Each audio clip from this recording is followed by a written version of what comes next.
যার শ্রীপাদ পদ্ম লাভে ভব বিরিঞ্চিও বলেছেন পরমানন্দ সুখ লাভ, পরব্রহ্ম সনাতনের সঙ্গ লাভ। সেই ভগবান জগদীশ্বর জগদ্গুরু শ্রীকৃষ্ণ গোবিন্দের চরণ বন্দনা করি। আপনাদের সবাকার আশীর্বাদ প্রার্থনা করে আপনাদের সম্মুখে ধন্যবাদ ভক্তি বিনম্র প্রণাম নিবেদন করে এবং সর্বোপরি আমার আচার্যদেব, ব্রহ্মচারীজি আর আমাদের যিনি এই আশ্রমের মহারাজজি, তার চরণ কমলে মাথা নত করে আশ্রিত হয়ে আজকের আলোচ্য বিষয় সম্পর্কে যৎকিঞ্চিৎ আলোচনা করব। পূর্ববর্তী বক্তাগণ প্রায় সবকিছুই বলে দিয়েছে, তথাপি বেদ, উপনিষদ, ভাগবত, গীতা এদের প্রত্যেকটি কথা, প্রত্যেকটি সূক্ত অমৃত পরিশ্রম করে, যা কিনা কেউই বর্ণনা করে তৃপ্ত হতে পারে না এবং অন্ত খুঁজেও পায় না। কোটি যুগ পর্যন্ত যদি লিখয়ে গণেশ, একদিনের লীলা তবু নাই পায় শেষ। আবার সহস্র বদনে যদি কহরে অনন্ত, একদিনের লীলা তবু নাহি পায় অনন্ত। শুধু তাই নয়, কৃষ্ণ লীলামৃত সার, তার শত শত ধার, 10 দিকে যা বহে যাহা ভগবত কথা, বেদ উপনিষদের কথা যে ধার আছে, ধার মানে ধারা, নির্ঝরণের ধারা, যা কখনোই ফুরিয়ে যায় না, শেষ হয় না, অনাদিকাল থেকে উৎসারিত হয়। সহস্র সহস্র জীব পান করেও যার অন্ত খুঁজে পায় না, সেই হলো আমাদের এই সনাতন শাস্ত্রে এক একটি শিক্ষা, এক একটি বর্ণনা, এক একটি অভিধান। আলোচ্য বিষয় ব্রহ্মানন্দম পরম সুখদম। প্রথমের কথাটাকে বাদ দিলাম, একাক্ষরী ব্রহ্ম ওম। ওটা একাক্ষরী ব্রহ্ম, কারো কারো ইষ্ট গুরুটি, ধ্যানের বিষয়, সাধ্য বস্তু বলে।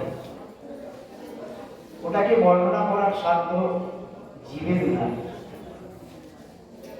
পরের যে কথাগুলি, ব্রহ্মানন্দম পরম সুখদম, সবার প্রথম কথাটি হলো ব্রহ্ম। আলোচনাটাকে যদি আমরা একটু ভেঙে করি তাহলে একটু বুঝতে সুবিধা হবে। প্রথম কথাটি বললেন মহারাজ যে যেটি দিয়েছে, আমি এসে শুনলাম এখন, নাই বক্তাগুলো বললেন। প্রথম পদটি হলো ব্রহ্ম, তারপরের পদটি হলো আনন্দ, তারপরের পদটি হলো পরম, তারপরের পদটি হলো সুখ, এবং সর্বশেষে যে ওইটাকে যুক্ত হয়েছে সেটি হলো দ, মানে দান করা। কি দান করে? সুখ দান, আনন্দ দান। কেমন আনন্দ না, বিশেষণের বিশেষণ, পরমানন্দ।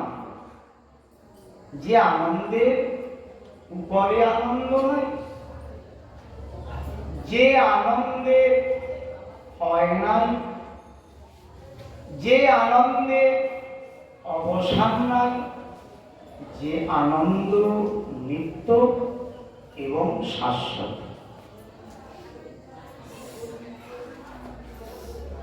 প্রথম কথাটা হলো ব্রহ্ম। আপনারা ব্রহ্ম কথাটা নিয়ে বিশেষ আলোচনা করেন দিনের পর দিন। এটা অদ্বৈত বেদান্তবাদীদের প্রতিপাদ্য বিষয়। যে ব্রহ্ম কথাটা শুনতে শুনতে আমি একটু আগে দেখতে পাচ্ছিলাম বেশিরভাগ শ্রোতাদেরই একটু যেন এবার চঞ্চলতা দেখা দিয়েছিল। মহাপ্রভু কাশীধামে গিয়ে প্রকাশানন্দ সরস্বতীর সঙ্গে সাক্ষাৎ করতে চাইলেন না। কেন না, সেখানে কেবলমাত্র ব্রহ্ম ব্রহ্ম উপনিষদ, নির্গুণ, অদ্বৈত, দ্বৈত ইত্যাদি নিয়ে তর্কাতর্কি আর আলোচনা, যেখানে কোনো আনন্দ না, শুষ্ক জ্ঞান ব্যতীত আনন্দই নাই। আর পরম আনন্দ সেটা অনেক পরের কথা। তবু যেহেতু আলোচ্য বিষয়, সর্বপ্রথমে ব্রহ্ম কি কথা জানতে হবে। ঋষি উবাচ, বেদ 4 ভাগে বিভক্ত, ঋক, সাম, যজু, অথর্ব। মহাবাক্য বেদে, 4টি বেদে 4টি মহাবাক্য। কি কি? ঋগ্বেদে বললেন ব্রহ্মের পরিচয় হচ্ছে, ব্রহ্ম কি বস্তু সেটা নির্ণয় হচ্ছে। 4টা বেদ 4 রকম কথা বলবে, একে বলে মহাবাক্য। ঋগ্বেদে বললেন প্রজ্ঞান ব্রহ্ম, যে জ্ঞানের পরে আর কোনো জ্ঞান নাই, যে জ্ঞান লাভ করবার পরে সব কিছুকেই অশাশ্বত বলে মনে হয়, সেই জ্ঞানের ধ্যেয় বস্তুটি শাশ্বত মনে হয়, সেই পূর্ণ জ্ঞানকেই বলা হয় প্রজ্ঞান ব্রহ্ম। প্রথম প্রতিপাদ্য, প্রথম নির্বাচন। দেবর্ষিপাদ নারদকে জিজ্ঞাসা করছেন, ব্যাসদেব শান্তি পাই না কেন? এত কিছু করার পরে বেদ বিন্যাস করলাম, 17টা পুরাণ রচনা করলাম, গীতা লিখলাম, মহাভারত লিখলাম, কিন্তু কই সেই পূর্ণানন্দ, সেই পরমানন্দ লাভ তো হলো না। তখন দেবর্ষিপাদ নারদ ভগবানের দেওয়া কথাগুলি দেবর্ষিপাদকে শোনা, এই ব্যাসদেবকে শোনা। শোনো ব্যাসদেব, আসল কথাটাই তোমার জানা। সেটা কি না, তুমি লীলাময় ব্রহ্মের লীলা বর্ণনা করতে গিয়েছিলে।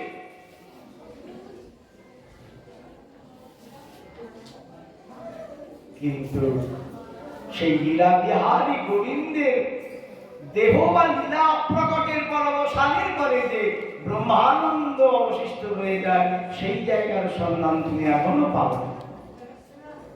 সেটি কি না, অহমেবাসমাত্রে নান্যৎ যৎ সৎ অসৎ পরম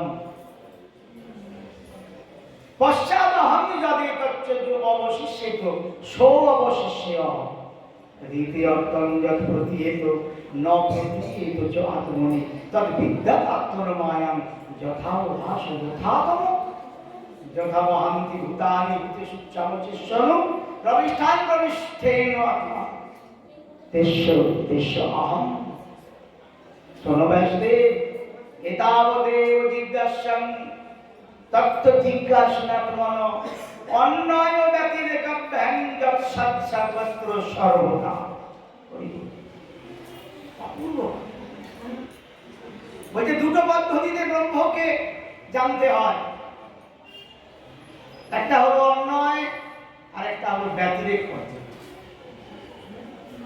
অন্যয় অর্থে খুঁজে বেড়ায়, এটা কি ব্রহ্ম, এটা কি ব্রহ্ম, এটা কি ব্রহ্ম, এটা কি ব্রহ্ম, এমনি করে করে বিশ্ব চরাচরকে জানতে জিজ্ঞাসা করতে হয়, তুমি কি ব্রহ্ম, তুমি কি ব্রহ্ম। একে বলে অন্যয় পদ্ধতি। আরেকটা আছে ব্যতিরেক পদ্ধতি। ব্যতিরেক পদ্ধতি কি? এহ মানে এটা ব্রহ্ম নয়, এটা ব্রহ্ম নয়, এটা ব্রহ্ম নয়, এটা ব্রহ্ম নয়। এই করতে করতে করতে করতে জগৎ বিশ্ব ব্রহ্মাণ্ডের কোথাও ব্রহ্মের সন্ধান পাওয়া গেল না নির্দিষ্ট রূপে। তখনই গুরুদেবের নিকটে এসে শিষ্য বুঝতে পারলেন যে বাইরের ব্রহ্ম কোথাও কিছু নাই, বাইরে যা আছে আমার এই ঘটাকাশেও সেই ব্রহ্মের অংশ বিরাজমান। সুতরাং বাইরের ব্রহ্মকে আমার ধরার সাধ্য নাই, আমার অন্তরস্থিত ব্রহ্মকে আমাকে সাধনার ধারায় লাভ করতে হবে। এই হলো ব্রহ্ম। ঋষি আরো বললেন কঠোপনিষদে, কি বললেন না অঙ্গুষ্ঠ মাত্রেণ ব্রহ্ম। কি ব্রহ্ম নির্বাচন হোক, আগে আগে তো সাধ্য বস্তু নির্ণয় হোক, তারপরে তার বাবার কথা হবে। নাচতে নাচতে পাবেন, না গাইতে গাইতে পাবেন, না পদ্মাসনে বসে পাবেন, না গুহার মধ্যে পাবেন, পরের কথা। আগে তো বস্তু নির্বাচনটা হোক। আত্মা কোথায় না বলছে অঙ্গুষ্ঠ মাত্রেণ পুরুষ অন্তর আত্মা সদা জনানাং বা সর্বজনানাং সন্নিকটস্য বা সন্নিবিষ্ট। কঠোপনিষদ অর্থাৎ প্রত্যেক জনের মানে প্রত্যেক প্রাণের অন্তরে অবস্থিত কি না অঙ্গুষ্ঠ মাত্রে একটি শূন্য স্থান আছে, যেটিকে আমাদের দার্শনিকগণ বা দর্শন শাস্ত্র ঘট আকাশ বলেছে। ওই যে শূন্য স্থানটি, ওইটি হলো আমাদের সেই পরমাত্মা, প্রাণবায়ু যাই বলি না কেন, সেই পরম ব্রহ্মের স্থিতিকাল বা স্থিতিস্থান। সেই যে স্থিতিস্থান, সেই স্থিতিস্থানই হলো ব্রহ্মের অবস্থান। না বলছে কেমন ভাবে আছে, পরবর্তী সূক্তে বললেন, বলছেন হৃদয় কমলের মধ্যে নির্বিকল্পং সৎ অসৎ অখিল ভেদাতীত একম স্বরূপং প্রকৃতিং শূন্যং পরমানন্দং মূর্তি। এ বাবা জানি বুঝলি, বলছে প্রত্যেকের, আমাদের প্রত্যেকের হৃদয়ের মধ্যেই তো ব্রহ্ম আছেন। তাহলে ব্রহ্মকে এটাই সেটাই খুঁজে বেড়াতে হবে কেন? ব্রহ্মের আনন্দ যদি পেতে হয় তবে আত্মানন্দে নিজেকে মগ্ন হতে হবে। কেমন সে বস্তু না হৃদয় কমল মধ্যে বিরাজিতাং নির্বিকল্প। কেমন না সৎ অসৎ ভেদ অভেদ রহিত, নিখিল নয়, অখিল সত্যাংশ।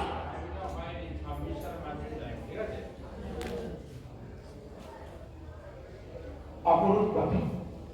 বলছে যে বস্তু সৎ এবং অসৎ, সৎ এবং অসতের উপরে, যার কোন রূপ ভেদ নাই। ভেদ তিন প্রকার দর্শন শাস্ত্র বর্ণনা করেছেন। এখন ব্রহ্ম বিষয়ের আলোচনা, এগুলো না একটু করে অনুভব হবে না। ভেদ তিন প্রকার, স্বগত ভেদ, বিগত ভেদ, স্বজাতীয় ভেদ। যার কোনো ভেদই নাই, ভেদাতীত। আবার বলছে নিখিল কিন্তু একম স্বরূপ, সেই এক এবং অদ্বিতীয়, এক এবং অদ্বিতীয়।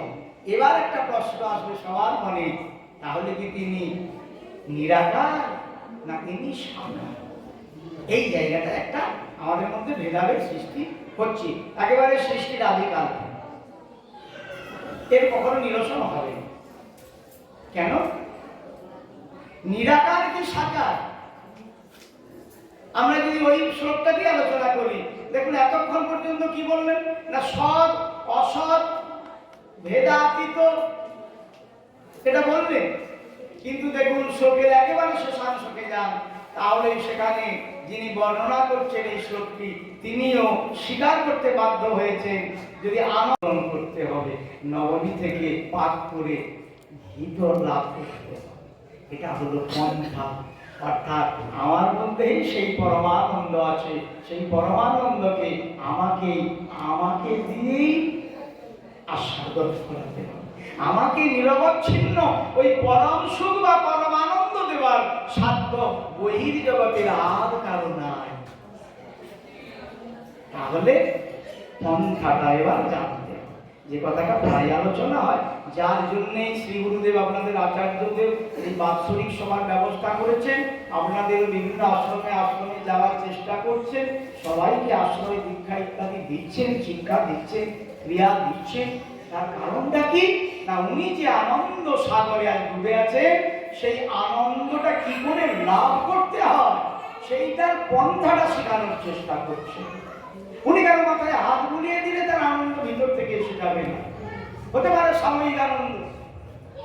উনি যে পন্থাটা যেভাবে উনি আনন্দ পেয়েছেন, যেভাবে উনি আজ সর্বগ্রন্থি থেকে একবারে যে রায় সাধ্য বস্তু তো নিরূপণ করে দিলে, সাধ্য বস্তু নিরূপণ তো হলো ব্রহ্ম ব্রহ্ম ব্রহ্ম, সগুণকে নিরূপণে তো হলো। কিন্তু আরেকটা কথা আমায় বলো, কি না সাধ্য বস্তু সাধনা বিনা কেহ নাই পায়। কৃপা করে কহরায় ইহা পাবার উপায়। অর্থাৎ সাধ্য বস্তুকে আমি কেমন করে পেতে পারি, সেই কৃষ্ণানন্দ কেমন করে লাভ হতে পারে, সেই ব্রহ্মানন্দ কেমন করে লাভ হতে পারে, তার আমাকে প্রকৃতপক্ষে শিক্ষাটা দান করে। এই প্রকৃত শিক্ষাটা লাভ করতে হবে, প্রকৃত শিক্ষা অনুসারে আমাদেরকে চলতে হবে। এটা হলো যোগ পন্থার আশ্রম বা যোগ পথের মার্গ, মানে যোগ মার্গ আমরা বলে থাকি। এই যোগ মার্গে একটা কথা শুধু আমি বলবো, যোগ ছাড়া কোথাও ভগবানের সঙ্গে সম্বন্ধ করা যায় না।